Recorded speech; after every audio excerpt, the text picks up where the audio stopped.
वालिदैन की खिदमत से बढ़कर कोई खिदमत नहीं है।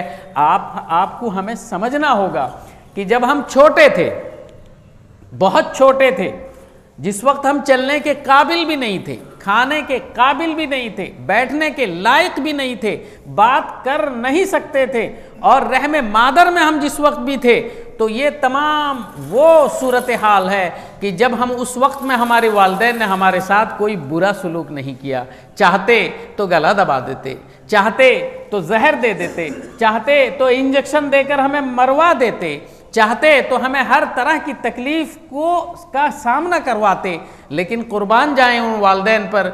उन्होंने बेलौस मोहब्बत की, बेलौस मोहब्बत करके ये सबूत आपके सामने पेश किया, आपको दिखाया कि नहीं, हम वो नहीं हैं, हम मफाद नहीं, हम मफाद परस्त नहीं हैं, न स्वार्थ को हासिल करने वाले लोग नहीं हैं।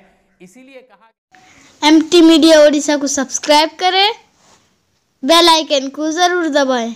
व नस्तईनुहु व नस्तगफिरुहु व नुमिनु बिही व नतवक्कलु अलैहि व नऊज़ु बिल्लाहि मिन शुरूरि अनफुसिना व मिन सय्यिआति अमालिना मन यहदिहिल्लाहु फला मुज़िल्ल लहु व मन युज़लिल्हु फला हादिय लहु व नशहदु अल्ला इलाहा इल्लल्लाहु वहदहु ला शरीक लहु व नशहदु अन्न सय्यिदना व सनदना व हादियना व मुर्शिदना व मौलाना मुहम्मदन अब्दुहु व रसूलुहु अरसलहुल्लाहु तआला बिलहक्कि बशीरन व नज़ीरा व दाइयन इलल्लाहि बिइज़्निहि व सिराजम मुनीरा। अम्मा बाद फ़क़द क़ालल्लाहु तआला अऊज़ु बिल्लाहि मिनश शैतानिर रजीम बिस्मिल्लाहिर रहमानिर रहीम व वस्सैनल इंसान बिवालिदैहि हुस्ना व क़ाल फ़ी मौज़िइन आख़र व क़ज़ा रब्बुका अल्ला तअबुदू इल्ला इय्याहु व बिल वालिदैनि इहसाना।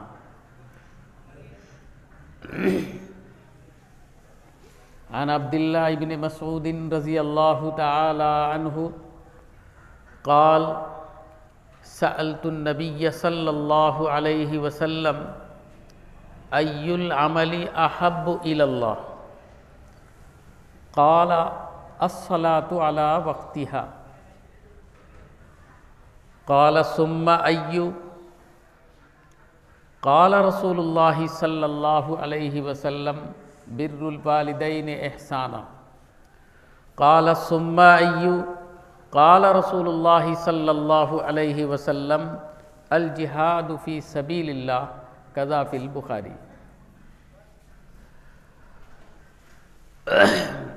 अज़ीज़ान मिल्लत, बिरादरान मोहतरम, अज़ीज़ो दोस्तों, बुज़ुर्गों, भाइयों, जुमे का ये बहुत मुख्तसर सा वक्त है।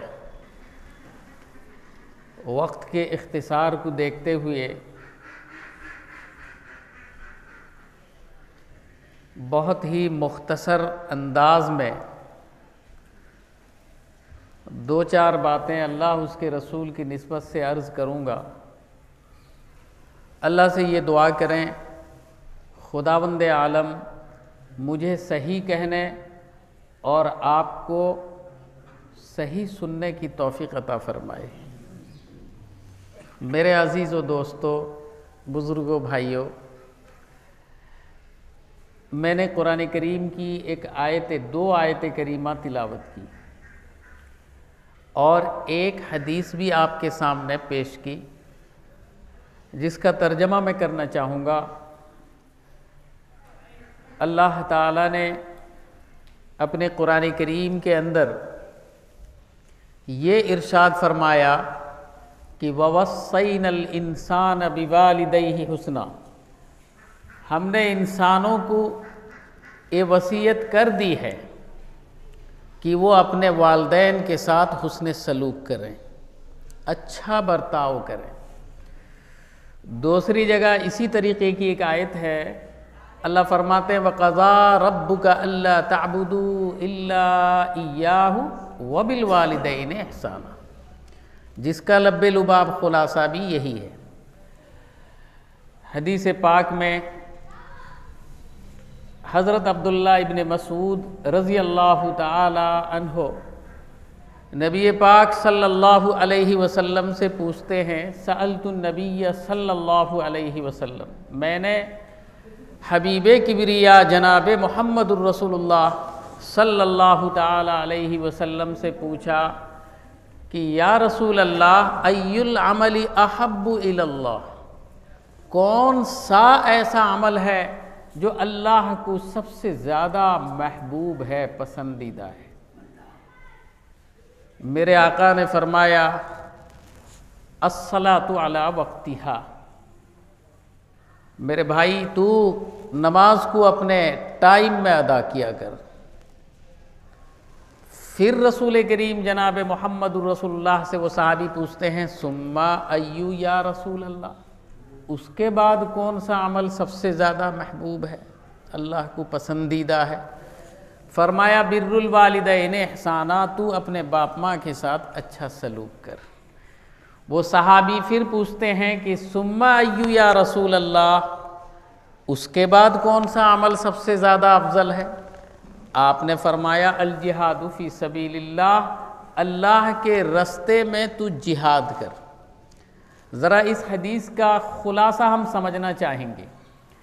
इस हदीस में तरतीब इस अंदाज से रखी गई कि सबसे पहली बात जो बताई गई इस हदीस के अंदर कि कौन सा अमल अल्लाह को सबसे ज़्यादा महबूब पसंदीदा है, न सबसे ज़्यादा अच्छा और बढ़िया अमल जो अल्लाह को पसंदीदा है वो नमाज को अपने टाइम में अदा करना। एक तरतीब इस अंदाज से रखी गई। फिर फरमाया कि उसके बाद कौन सा है, दूसरे नंबर में फरमाया बिर्रुल वालिदैन एहसाना, तू अपने बाप माँ के साथ हुस्न सलूक कर।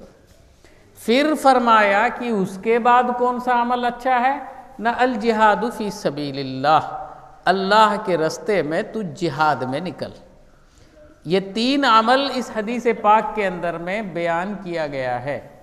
मेरे अजीज़ों, मेरे दोस्तों, कहीं आप देखे होंगे कि फ़लाँ काम अफजल है, वो सबसे अफजल है। बहरहाल सहाबे कराम रिज़वानुल्लाहि अलैहिम अजमईन में एक हिर्स हुआ करती थी।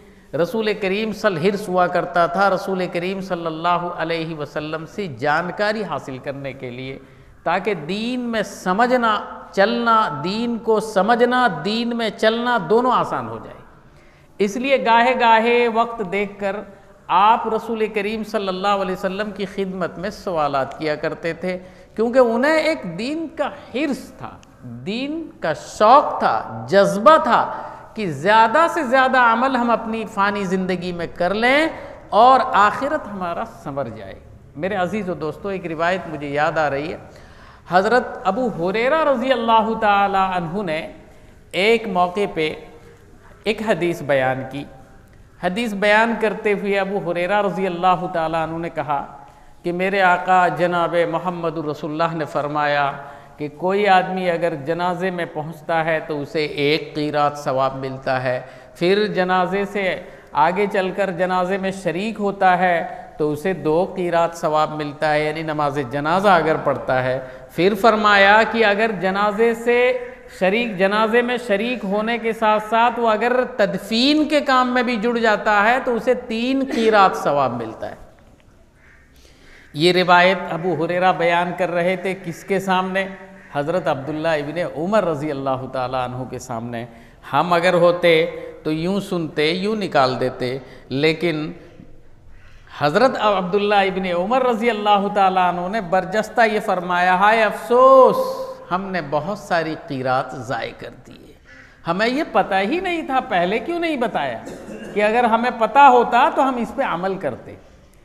रिवायत में आता है कि क़ीरात के बारे में एक रिवायत ये भी है कि क़ीरात एक पैमाना है जो उहुद के पहाड़ से बड़ा है। तो इससे अंदाज़ा करेंगे कि सहाबा को किस किस्म का मिजाज, किस तरह सा उनको शौक़ था, ज़ौक़ था। तो मेरे अजीज़ व दोस्तों, अर्ज़ करने का मंशा ये है कि जब सुनो तो उस पर अमल करने का एक जज्बा पैदा करो।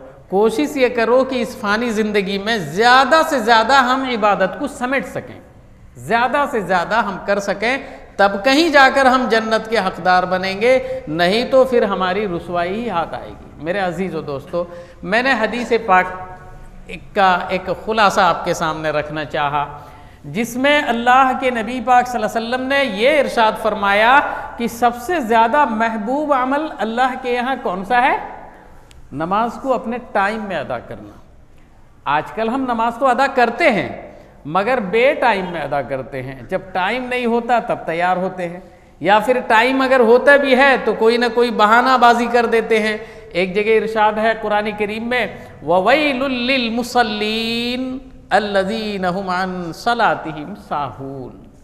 अफसोस है उन नमाजियों पर जो नमाज का वक्त रहते हुए भी तसाहुल बरतते हैं, सुस्ती और काहिली बरतते हैं, ताकि नमाज का वक्त निकल जाए, फिर बाद में चलकर पढ़ते हैं। ये कुरान कहता है ववैलुल लिल मुसल्लीन अल्लज़ीना हुम अन सलातिहिम साहून। वो लोग अपनी नमाजों में काहिली बरतते हैं, सुस्ती बरतते हैं, अरबी में उसे तसाहुल कहते हैं, ये बरतते हैं। और फरमाया एक जगह कि अगर असर की नमाज किसी की फौत हो जाए, रसूलुल्लाह ने फरमाया तो ये समझ ले कि उसकी दुनिया व आखिरत दोनों तबाह व बर्बाद हो गई। बहुत बड़ी फजीलत है जो मुझसे ज़्यादा आप जानते हैं। तो हदीस पाक में ये फरमाया सलातु अला वक्तिहा, नमाज को तू अपनी टाइम में अदा कर। दूसरे नंबर पे क्या फरमाया कि तू कौन सा अमल सबसे ज़्यादा अच्छा है? न तू अपने वालिदैन के साथ हुस्न सलूक कर। तीसरे नंबर में फरमाया कि जिहाद फी सबीलिल्लाह कर, अल्लाह के रास्ते में जिहाद कर। जिहाद एक फ़र्ज़ अमल है, जब उसका वक्त आता है तो तमाम आमाल को छोड़कर उस पर लगना लाजिम, ज़रूरी, वाजिब हुआ करता है, वो फ़र्ज़ अमल है। लेकिन यहाँ इस हदीस पाक में इसको तीसरे दर्जे में रखा।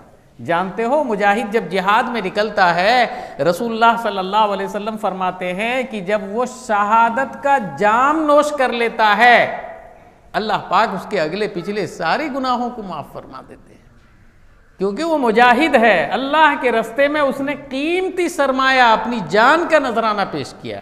इस वजह से अल्लाह ताला उसके अगले पिछले गुनाहों को माफ़ फरमा देते हैं। एक हदीस में तो खुलासा यूँ भी है कि रसूलुल्लाह सल्लल्लाहु अलैहि वसल्लम फरमाते हैं मुजाहिद मरकर जब अल्लाह के दरबार में हाजिर होगा तो हर आदमी अपने आमाल को देखेगा, अपने करतूत को देखेगा। जिसका अच्छा होगा वो ये शौक़ करेगा कि काश हमें दुनिया में दोबारा भेज दिया जाता। उन शौक़ करने वालों में एक मुजाहिद भी होगा जिसका ये मकसद नहीं होगा कि मैं कोई फजीलत हासिल करूं, बल्कि उसको एक जज्बा होगा जिहाद का उसके अंदर, जिसकी वजह से वो ये कहेगा कि मैं फिर जिहाद करूं। रसूलुल्लाह फरमाते हैं ये कि वो जिहाद करेगा, फिर मरेगा, फिर शहीद होगा, फिर मरेगा, फिर जिंदा होगा, फिर जिहाद करेगा। यानी उसको एक जज्बे जिहाद की लत पड़ गई होगी।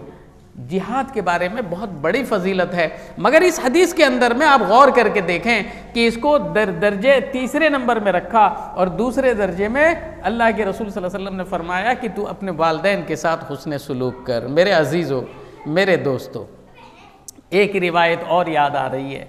अल्लाह के नबी पाक सल्लल्लाहु अलैहि वसल्लम ने फरमाया, बहुत ही अगर सुने तो होश उड़ जाए। फरमाया कि जो कोई अपने वालिदैन को एक बार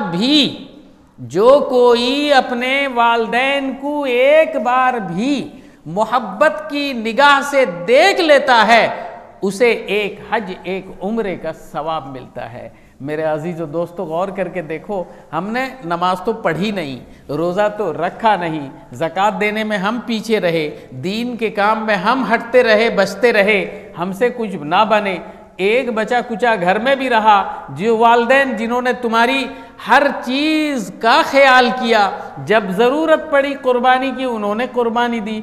आज अगर उन्हें देखने की नज़र, देखना तो दरगुजर, उनकी तरफ नज़र उठाकर झांकना भी हमें गवारा नहीं होता, जबकि रसूलुल्लाह फरमाते हैं कि एक हज, एक उम्रे का उसे सवाब मिलता है। जानते हो रसूलुल्लाह सल्लल्लाहु अलैहि वसल्लम की नज़र में वालिदैन की कितनी थी। एक जगह एक सहाबी रसूल करीम सल्लल्लाहु अलैहि वसल्लम की खिदमत में हाजिर हुए और कहने लगे, या रसूल अल्लाह, एलाए कलिमतुल्लाह, जिसका खुलासा यह है कि एलाए कलिमतुल्लाह की खातिर मैं जिहाद में जाना चाहता हूँ, मैंने जिहाद की फजीलत को हासिल करना चाहता हूँ। या रसूल अल्लाह, मेरे घर में मेरे वालिदैन हैं, उनकी वो बहुत माजूर हैं, लेकिन मैं एक बार कम से कम इस लाइन में जाकर अपनी जान के नजराने को पेश करना चाहता हूँ। या रसूल अल्लाह, जानते हो मेरे आका ने क्या फरमाया? फरमाया नहीं, तू जा, तू अपने वालिदैन की खिदमत कर, वो तेरे लिए ज़रूरी है। रिवायत में एक जगह लफ्ज़ यूं है, फ़फ़ीहिमा फ़जाहदा फ़फ़ीहिमा, जा, तेरे लिए वही काम है, वो तेरे लिए जिहाद है, वो तेरे लिए कोशिश है। बड़ी सख्ती के साथ मेरे आका हुज़ूर मोहम्मद रसूलुल्लाह सल्लल्लाहु अलैहि वसल्लम ने यूं फरमाया कि वालिदैन की इताअत से बढ़कर कोई इताअत है नहीं, वालिदैन की खिदमत से बढ़कर कोई खिदमत नहीं है। आपको हमें समझना होगा कि जब हम छोटे थे, बहुत छोटे थे, जिस वक्त हम चलने के काबिल भी नहीं थे, खाने के काबिल भी नहीं थे, बैठने के लायक भी नहीं थे, बात कर नहीं सकते थे, और रहमे मादर में हम जिस वक्त भी थे, तो ये तमाम वो सूरत हाल है कि जब हम उस वक्त में हमारे वालिदैन ने हमारे साथ कोई बुरा सलूक नहीं किया। चाहते तो गला दबा देते, चाहते तो जहर दे देते, चाहते तो इंजेक्शन देकर हमें मरवा देते, चाहते तो हमें हर तरह की तकलीफ का सामना करवाते, लेकिन कुर्बान जाएं उन वालिदैन पर, उन्होंने बेलौस मोहब्बत की, बेलौस मोहब्बत करके ये सबूत आपके सामने पेश किया, आपको दिखाया कि नहीं, हम वो नहीं हैं, हम मफाद नहीं, हम मफाद परस्त नहीं हैं, न स्वार्थ को हासिल करने वाले लोग नहीं हैं। इसीलिए कहा गया है कि दुनिया में जितनी भी मोहब्बतें हैं आप देखोगे, हर एक मोहब्बत को तुम परख कर देखोगे तो उनमें कहीं ना कहीं मफाद, मतलब कोई ना कोई मतलब आपको नजर आएगा, लेकिन वालिदैन की मोहब्बत में कोई मफाद, कोई मतलब आपको नज़र नहीं आएगा। वो आंखें अंधी हो जानी चाहिए कि जो ये कहती हैं कि वो मतलब परस्त है। अरे बाबू, जब तू 9 महीना 10 दिन पेट में लात मारता रहा, सर मारता रहा पेट के अंदर में, जब कभी माँ को तकलीफ होती वो माँ कभी उफ तक नहीं कहती, फिर उसके बाद 9 महीना 10 दिन 10 महीना गुजरने के बाद जब तू धरती पे गिरा, वो जो दर्द ज़ह की तकलीफ है, खुदा की कसम, इमाम शाफी फरमाते हैं कि उस तकलीफ के इजाले के लिए अगर मैं पूरी ज़िंदगी कुर्बान कर दूँ माँ के कदमों पे, तो एक ज़र्रा बराबर भी मैं उसका बदला अदा नहीं कर सकता। तो मेरे अजीज़ों, मेरे दोस्तों, दर्द ज़ह की तकलीफ़ में जो वो मुब्तला होती है, और खुशी तो ये है कि जब तुम धरती पे गिर जाते हो और उस तकलीफ़ के आलम में, वो तकलीफ़ तो तकलीफ़ है, जब तुम्हें देख लेती है एक बार तो वो सारे दर्द ज़ह की तकलीफ़ को भूल जाती है, वो 9 महीना 10 दिन की तकलीफ़ को वो भूल जाती है, वो पेटों में लात मारने का जो तुम्हारा एक अंदाज़ था उसे भूल जाती है, सर मारने का जो अंदाज़ था उसे भूल जाती है, अलगर्ज उन अय्याम में जो रातों की नींद उसने कुर्बानी की है उसको भूल जाती है, जो भूख प्यास के आलम में वो रहती है उसे भी भूल जाती है। बोलो ईमानदारी से, ये होता है या नहीं होता है? जितने बाप हैं वो ईमानदारी से बताएं अपने बीवी के बारे में, क्या ऐसा नहीं हुआ है उनकी ज़िंदगी में? हुआ है। माँ भूल जाती है। फिर हद तो ये है कि जब वो धरती पे गिर जाता है, गिरने के बाद काम नहीं ख़त्म होता, बल्कि 2.5 साल तक मुसलसल थनों में मुंह मार मार के, थप्पड़ मार मार के उसका दूध चूसता है, उसका खून चूसता है, और वो चूसता रहता है, मगर माँ कभी उफ तक नहीं कहती है। वो दर्द, वो तकलीफ़ को सहते हुए भी वो खुश रहती है कि नहीं, मेरा बच्चा मेरा दूध पीता है। अगर नहीं पीता है तो आमिलों के पास डोरिया लो, काहे दूध पीते नहीं, तकलीफ़ क्यों नहीं पहुँचाता? हाय हाय कुर्बान जाऊं, वो मफाद परस्ती इसे कहेंगे आप। लेकिन उसके बावजूद अभी मामला ख़त्म नहीं हो गया, बल्कि मेरे अजीज़ों, मेरे दोस्तों, 2.5 साल के बाद वो जब चलने लगता है, कहीं गिर जाता है तो सहारा देने के लिए वही माँ सामने आती है, कहीं पर किसी के साथ कहीं टकरा जाता है तो माँ सहारा देती है, खुद भूखा अगर कहीं रह गया तो माँ भूखी रह जाती है, उसका पेट भरती है, और अगर वो सोता नहीं है तो माँ नहीं सोती है, वो सो जाता है तो माँ जागती है, और उसकी हर तकलीफ़ का, हर मुसीबत का, हर दुख का वो अजाला अपनी ताकत के मुताबिक माँ करती रहती है, ताकि वो जवान हो जाता है। जवानी के बाद भी माँ उसे छोड़ती नहीं है। जवानी के बाद फिर उसके सुरखरू हो रहने के लिए, उसकी खुशी के लिए वो हर कुर्बानी को देने के लिए तैयार रहती है, अपने लफ्ते जिगर को एक दूसरे कनीज़ के हवाले कर देती है, जबकि माँ कोई नहीं चाहती है कि मेरा लफ्ते जिगर मेरे सीने से हट कर रहे, मेरे पास से हट कर रहे, मगर अपनी कुर्बानी वो पेश करती है कि एक कनीज़ के हवाले अपने लख्त जिगर को वो कर देती है। और ये सब चीज़ वो बर्दाश्त इसलिए करती है कि मेरा लख्त जिगर है, उसको मैंने पैदा किया है, उसको मैंने बड़े दुख और तकलीफ़ से पाला है। मगर अफसोस, वही लड़का, वही लख्त जिगर जब जवान हो जाता है और थोड़ा सा कमाने कजाने वाला हो जाता है, थोड़ी शुद्ध दानाई उसके अंदर आ जाती है, वो महरूमुल किस्मत उसी माँ की तरफ से मुंह फेर लेता है और ये कहता है कि तेरी शक्ल देखने के लायक नहीं है, मैं तुझे देखना नहीं चाहता हूँ। अरे कमीने, तू भूल जाता है कि कल तक किसने तुझे पाला था, पोसा था। इसलिए कुरान करीम क्या कहता है, वक़्फ़िज़ लहुमा जनाहज़्ज़ुल्ली, ऐ लोगो तुम अपने वालदैन के सामने अपने आप को जलील बनाकर रखो।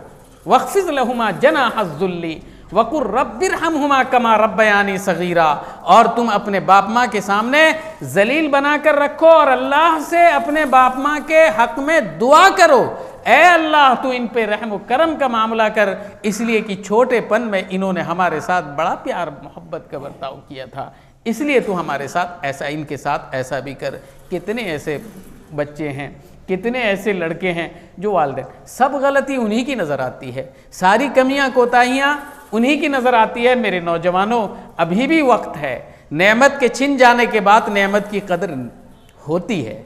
अभी नेमत अगर आपके पास है तो खुदा के लिए उसकी कदर करो।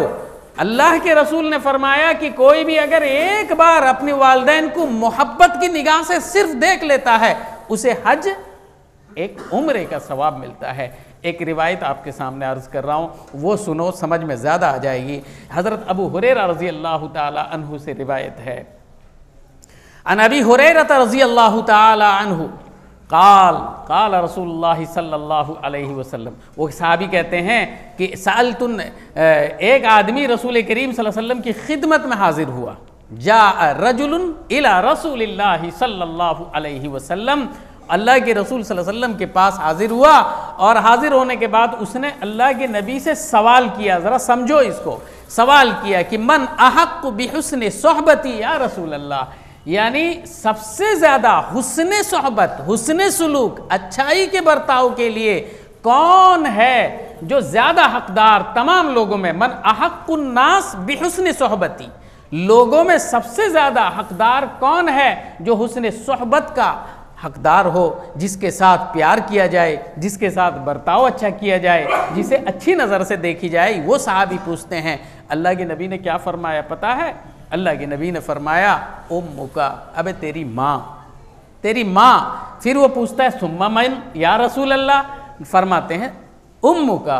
फिर पूछता है सुम्मा मन, अल्लाह के नबी ने फरमाया उम्मुका।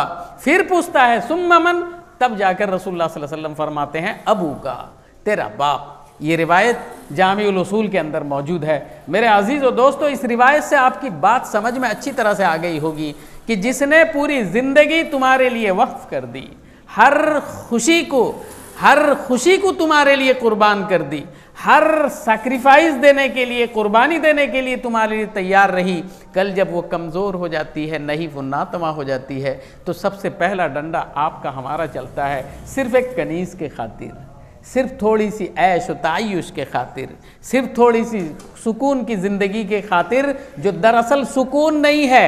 अगर ये सुकून होता तो फिर माँ जाने के बाद फिर आप याद करके कभी रोते नहीं। जिनकी माएँ हैं वो नसीब वाले हैं, जिनकी माएँ चली गई हैं उनसे जाकर पूछो कि जब उनके बच्चे उन पे जुल्म करते हैं तब उनका बाप उन्हें याद आता है या फिर उनकी माँ उन्हें याद आती है। हाय हमने अपनी ज़िंदगी कहाँ गुजार दी। मेरे अजीज़ दोस्तों, बहुत इमोशनल मौजू है ये, लेकिन सबसे ज़्यादा कमी कोताही आज हमारे इलाके में यही नज़र आ रही है कि हम अपने वालिदैन के साथ हुस्न सलूक कर न सके। कुरान कहता है वक़ज़ा रब्बुका अल्ला ताबुदू, अरे यहाँ तक कुरान कहता है इम्मा यबलुगन्ना इंदकल किबरा अहदुहुमा औ किलाहुमा फला तकुल लहुमा उफ़ वला तनहरहुमा वकुल लहुमा कौलन करीमा।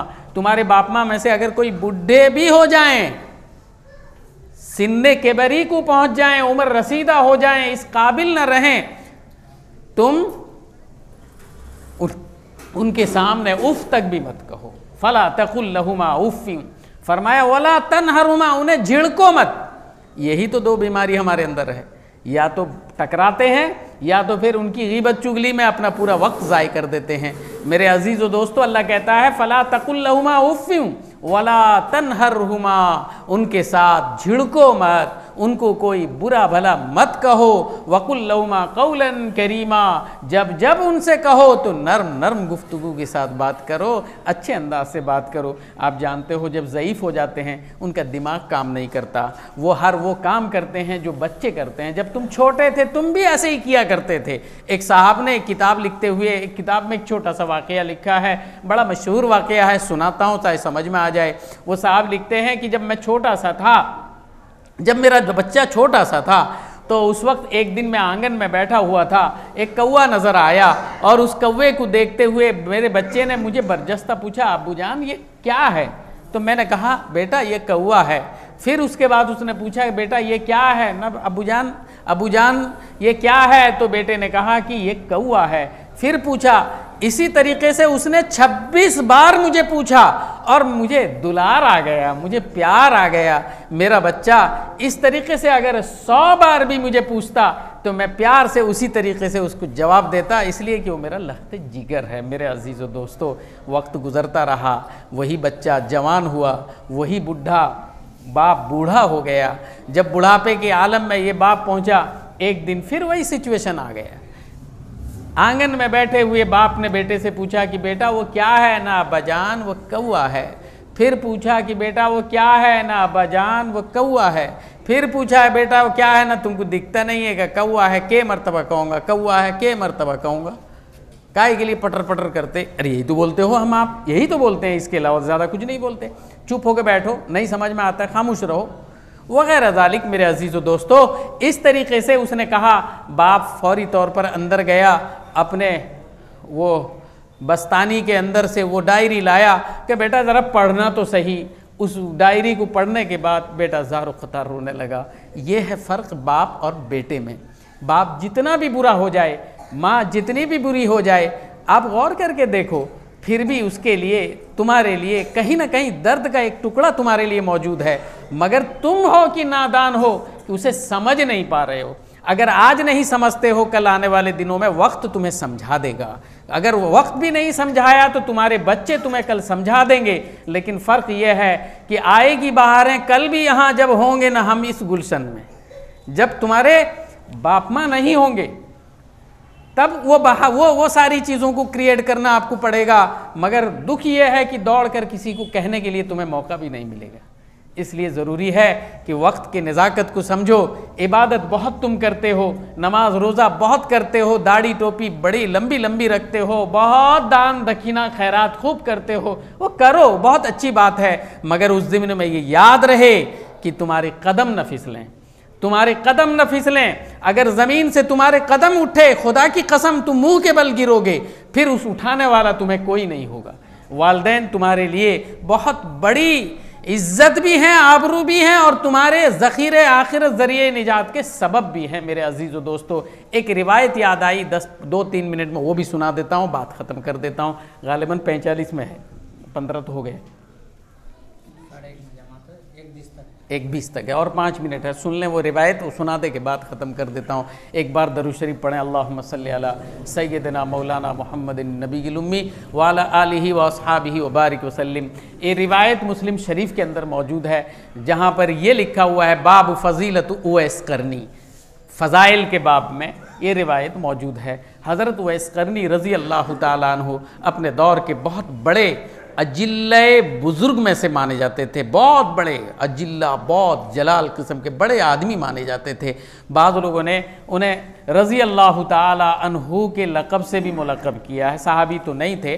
बहरहाल हज़रत उवैस करनी रज़ी अल्लाह ताला अन्हु एक दिन रसूल करीम सल्लल्लाहु अलैहि वसल्लम की खिदमत में आना चाहे और दरख्वास्त ये पेश की, या रसूल अल्लाह खिदमत ज़ियारत के शर्फ़ से मशर्रफ़ होना चाहता हूँ, या रसूल अल्लाह इजाज़त मरहमत फ़रमाएँ, लेकिन एक मजबूरी है कि मेरे घर में मेरी वालदा हैं, ज़रा कर बंद करो।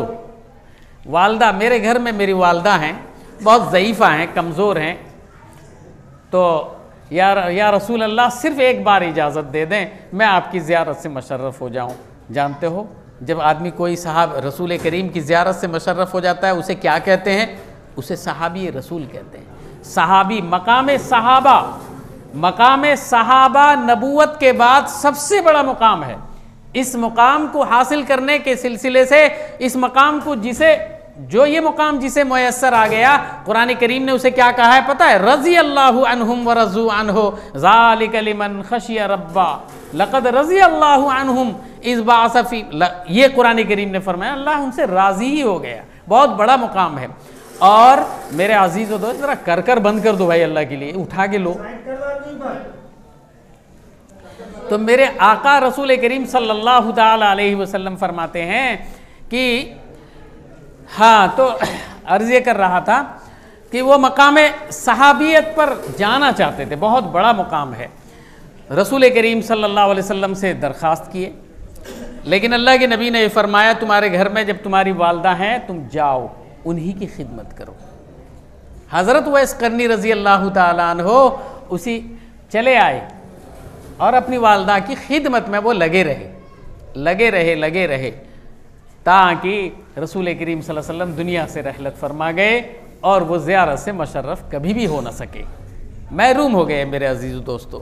लेकिन जानते हो, उसी मुस्लिम शरीफ में दूसरी रिवायत में ये लिखा हुआ है कि रसूल करीम सल्लल्लाहु अलैहि वसल्लम दुनिया से जाने से पहले हज़रत उमर फ़ारूक रज़ी अल्लाह ताला अन्हु को पास बुलाकर ये फरमाया कि उमर, मेरे दुनिया से रहलत फरमा जाने के बाद, चले जाने के बाद किसी न किसी दौर में एक करन से एक आदमी आएगा जिसका हुलिया ये होगा, जिसकी शक्ल व शबाहत ये होगी, जब वो तुम्हारे पास आए उसे ऊंचे मुकाम पर बैठाना और अपने हक में दुआ कराना।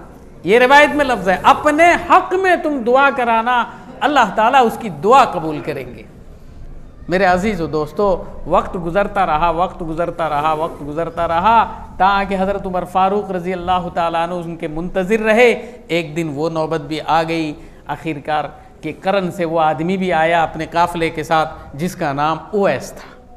जब आया हज़रत उमर रज़ी अल्लाह ताला अन्हु बहुत खुश हुए, पास गए, मिले और अपने पास बैठाया, ऊंचे मुकाम पर बैठाया और कहा कि हुजूर आप हमारे हक़ में ज़रा दुआ फरमा दीजिए, आप मेरे हक़ में दुआ फरमा दीजिए। कहने लगे क्या बोलते हैं? सहाबी रसूल एक अदना आदमी से कहता है। जानते हो, एक सहाबी वो निचले दर्जे का भी क्यों ना हो, क्योंकि उसने अपनी दुनियावी आँख से मेरे आका की ज़ियारत की है ईमान के हालत में, उस मकाम तक वो जो वली कामिल बन गया, कुतुब आलम भी बन जाए, कितना बड़ा मुकाम वो हासिल कर ले, उसके धूल के बराबर भी नहीं हो सकता। किसी ने हज़रत अब्दुल्ला इब्न मुबारक रहमतुल्लाह अलैह से पूछा कि ये बताइए कि अमीर माविया अफजल हैं या फिर उमर इब्न अब्दुल अजीज़ अफजल हैं? उमर इब्न अब्दुल अजीज़ खलीफा बनी उमैया के बहुत बड़े बादशाह गुजरे हैं, जिनके इंसाफ के बारे में ये लिखा था कि शेर और बकरी एक घाट में वो पिलाते थे। इतने मुनसिफ आदमी थे, जिन्हें उमर सानी कहा जाता है। किसी ने पूछा कि उमर इब्न अब्दुल अजीज़ अफजल हैं या अमीर माविया अफजल हैं? जानते हो अब्दुल्ला इब्न मुबारक ने क्या जवाब दिया? हज़रत अब्दुल्ला इब्न मुबारक ने जवाब देते हुए कहा कि अमीर माविया की बात छोड़ो, अमीर माविया की बात छोड़ो, रसूल करीम जनाब मोहम्मदुर रसूलुल्लाह सल्लल्लाहु अलैहि वसल्लम के साथ जिहाद में, हालत जंग में अगर जिहाद करते हुए कोई धूल उनके नाक में लगी है, वो धूल के बराबर भी उमर इब्न अब्दुल अजीज़ नहीं हो सकते। ये है मकाम सहाबी। मगर मिला क्या? वही बात कह के बात ख़त्म कर दूंगा। हज़रत उवैस करनी रज़ी अल्लाह ताला अन्हो को हज़रत उमर फ़ारूक ने फरमाया रज़ी अल्लाह अन्हु कि आप हमारे हक़ में दुआ फरमा दीजिए। कहने लगे ऐसा कैसा, हम कैसे दुआ कर देंगे आपके हक़ में, आप तो साहबी रसूल हैं। नहीं, ये इसलिए कह रहा हूँ कि एक सुन्नत को ज़िंदा करना चाहता हूँ। अल्लाह के रसूल की वसीयत थी, जब कोई करन से आए तो उसके लिए दुआ, मेरे उस पास बैठाना, अपने हक़ में दुआ करना। इस सुन्नत की ज़िंदा करने के लिए मैं आपसे दरख्वास्त करता हूँ, आप दुआ कर दीजिए। उवैस करनी रो पड़े। गौर करें, ये मुकाम अगर उनको मिला तो किस लिए मिला? माँ के लिए मिला। माँ की इताअत में सब कुछ है, इसलिए कहते हैं ना, माँ हमेशा कहती है एक तेरे आने के बाद एक तेरे जाने के बाद ये दुख मैं सहते सहते थक गई हूँ। मेरे अजीज़ व दोस्तों, जिनकी माएँ हैं अल्लाह के लिए कदर करो। मेरी तो माँ नहीं है, मैं तो दुखी हूँ, लेकिन जिनकी माएँ हैं वो अल्लाह के लिए कदर करें, बहुत बड़ा अजर अल्लाह ताला उन्हें देगा। आने वाली ज़िंदगी को उनको सुरखरू करे, कम से कम दुनिया में जितने दिन तक वो ज़िंदा रहेंगे इज़्ज़त आबरू के साथ रहेंगे। माँ की दुआ से बड़ी दौलत दुनिया में कोई नहीं है। इसलिए आज के बाद जो कुछ हुआ सो हो हुआ। अरब कहते हैं मज़ा मा मज़ा लैस लहुल क़ज़ा, जो हो गया सो हो गया, अब उसकी क़ज़ा करने की कोई ज़रूरत नहीं है, उसको भूल जाओ। आने वाले ज़िंदगियों में एक तहैया करके, एक आज़म लेकर, एक मुसम्मम इरादा करके आज की इस मस्जिद से हम उठें कि हमसे जो हो सकेगा हम अपने वालिदैन के साथ अच्छा बर्ताव करेंगे या नहीं करेंगे। मेरे अजीज़ व दोस्तों, एक बार अल्लाह के लिए हाथ उठाकर बोलें, जिसका हाथ नीचे रहेगा वो महरूमुल किस्मत होगा। एक बार अल्लाह ताला हम तमामों को अपनी मर्जियात पर चलाए, ना मर्जियात से बचाए। वाखिरु दावाना अल्हम्दुलिल्लाहि रब्बिल आलमीन। अगर वीडियो अच्छी लगी तो लाइक करें और तमाम दोस्तों को शेयर करें।